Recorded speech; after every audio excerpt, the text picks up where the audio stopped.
is going on, my beautiful people? Boy, are y'all in for a treat today, because today we're going to be talking about what is probably the most controversial topic on hunting YouTube right now. So stay tuned, and I promise you're going to learn something. Alright, so today we're going to be talking about what I believe is the most controversial topic in hunting, period, right now, and that is arrows. Are you shooting a light arrow? Are you shooting 3-fletched? Are you shooting 4-fletched? Are you shooting heavy? Are you shooting mechanical? Are you shooting fixed blade? You know, they're talking about all of this stuff. They're talking about FOC, they're talking about all of these variations, and so I want to see what exactly does work the best. So I can tell you that during my time here on YouTube, I've had a couple different arrow setups.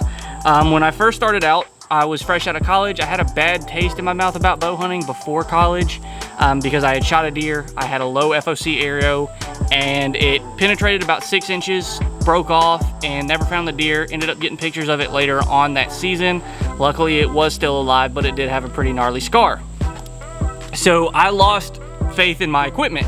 But like most people, I blamed my bow and I didn't blame the arrows that I was shooting.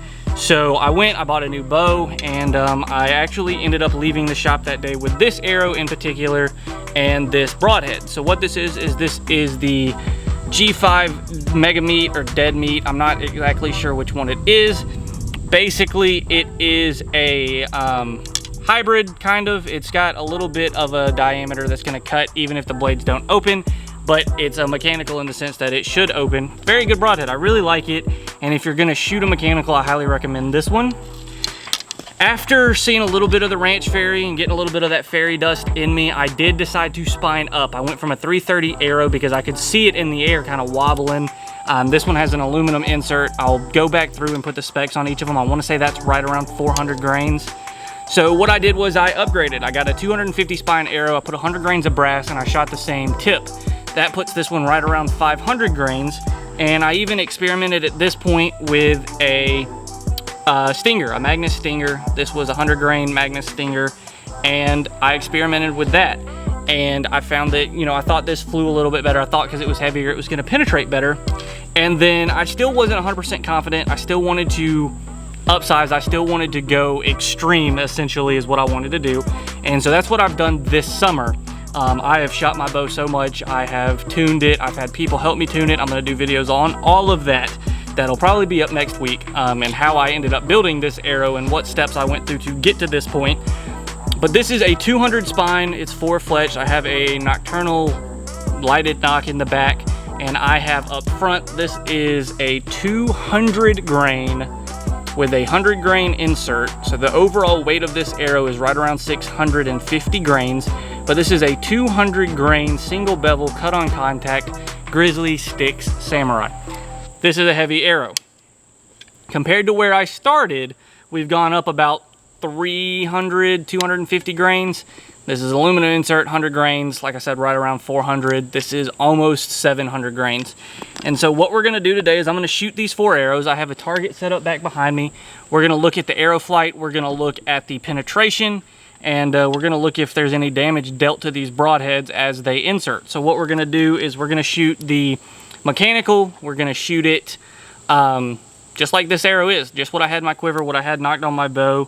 Then we'll shoot the 250 spine. We'll shoot it with a mechanical. We'll also shoot it with a fixed blade because I alternated throughout last season. And then we'll shoot this arrow, and hopefully we'll be able to see if there's a big difference. So let's go ahead. We're gonna get back here and we are gonna shoot these and we'll see what it is. All right, so first up is gonna be the Easton Bloodline. Like I said, this is right around 400 grains. We're gonna be shooting it right over my shoulder. That way you can see a little bit of the arrow flight.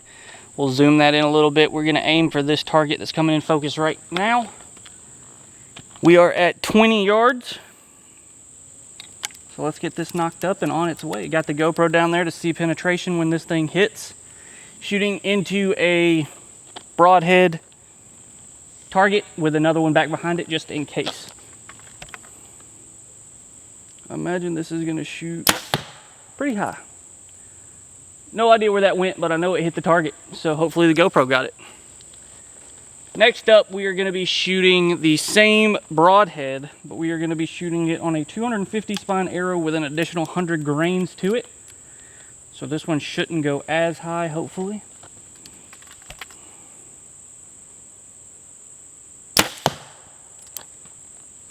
Okay, I actually saw that one hit. And then next up we have our big Bertha here. And the heavier arrow setup. 200 grains up front, 100 grain insert, outsert with the 200 spine arrow.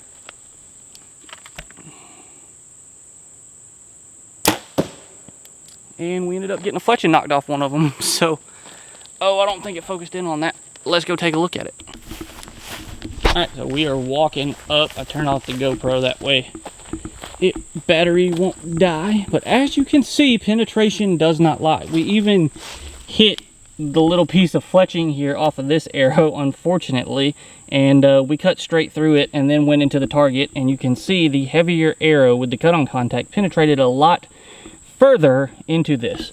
Now you can also see the only thing that really stopped that arrow, right, was this target. You can see how much further that it actually went through. It looks like it barely missed both of those blades, which is nice. You can see this looks like it did indeed deploy, but this is why I don't really like mechanicals. Now granted, this is a styrofoam target. Come on, focus for me. All right, there we go.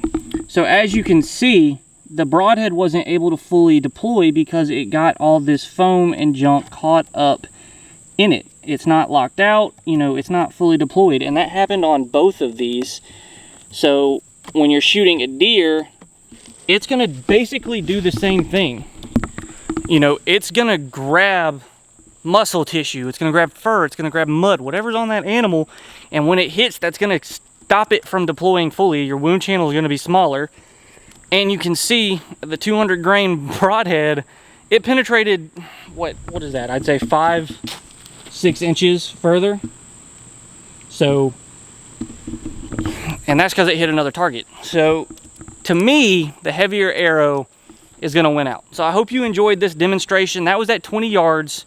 I was shooting right there. You can see my tripod right beside the hot tub. Right there was where I was standing, right in front of that tripod. 20 yards to this target. And if you want to say anything about the heavier weight broadhead, it went through a fletching as well, so it actually hit stuff before it hit the target and still managed to penetrate further. So hope you enjoyed this test. I thought it was pretty quick, easy, and I'll be doing an arrow build, so make sure you subscribe to the channel, turn on your bell notifications, and I'm going to show you exactly what I went through to build the arrow that penetrated the furthest. So hope you enjoyed the video. Before I do the sign out, we're going to go to Future Britain, and he's going to give you the verse of the week. All right, so since today's video was very arrow themed, I thought it was fitting to have a verse that relates back to arrows. Psalm 127:4. God has great plans for your child. Arrows are not meant to be kept safe in the quiver. And if you look through other passages right there in Psalm, it talks about how if you have a lot of children are like arrows when raised right. So let's break that down. If you are a parent, I am not a parent, so I don't have much knowledge in the fact of raising children, but make sure you're raising them to do good, because just like the arrows I'm launching, you know, once they're fletched, they're raised right, they're flying straight, and they're gonna do a lot of damage, hopefully damage for good. But if they're not raised right and you haven't done the proper grooming coming from the parent, then they fly wonky. They create a lot of damage. They're not doing what they're intended to do. And that's just a great example of what we had going on today with the arrows flying different. So, as a parent, make sure you're trying to raise your kid right. And as a child, get your parent right. Get your parent in line. Get yourself in line. Make sure you're flying right. And make sure that your fletchings are going to lead you in the right direction. Thanks for watching. And when nature calls or God calls, you better answer. Peace.